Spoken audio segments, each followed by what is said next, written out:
चंडीगढ़ में अभी चुनाव हुआ, इस चुनाव में सीधे तरीके से हमारे पास बहुमत थी और भारतीय जनता पार्टी के पास बहुमत नहीं थी। चुनाव से पहले इन्होंने पार्षदों को खरीद फरोख्त करने की, तोड़ने की पूरी कोशिश की।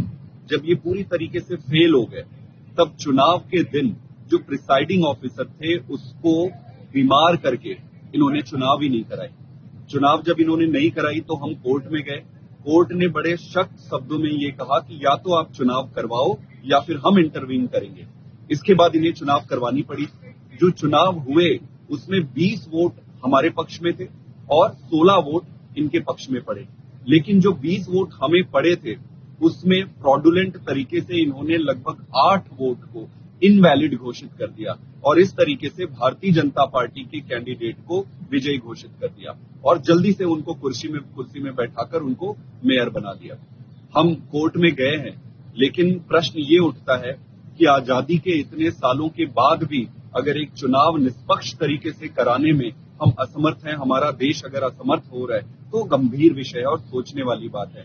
जब वीडियो में ऑन रिकॉर्ड पूरी दुनिया के सामने इस तरीके से भारतीय जनता पार्टी फ्रॉडुलेंट तरीके से चुनाव में वोटों की चोरी कर सकते हैं, तो फिर मन में एक बड़ा संदेह और प्रश्न उठता है कि बाकी के चुनावों में ये कुछ न कुछ करते होंगे या करने की कुछ भी क्षमता रखते हैं।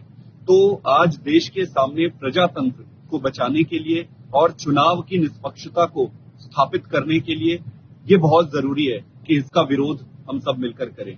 कल 11 बजे हम भारतीय जनता पार्टी के मुख्यालय पर दिल्ली में विरोध प्रदर्शन करेंगे। इस विरोध प्रदर्शन में हमारे नेता माननीय अरविंद केजरीवाल जी और पंजाब के मुख्यमंत्री श्री भगवंत मान जी वो भी उपस्थित रहेंगे। मेरा आप सबसे निवेदन है कि आप सब भी भारी संख्या में पहुंचकर अपनी उपस्थिति दर्ज कराएं और प्रजातंत्र को बचाने में, चुनावों की गरिमा को बचाने में अपना योगदान दें। बहुत बहुत धन्यवाद।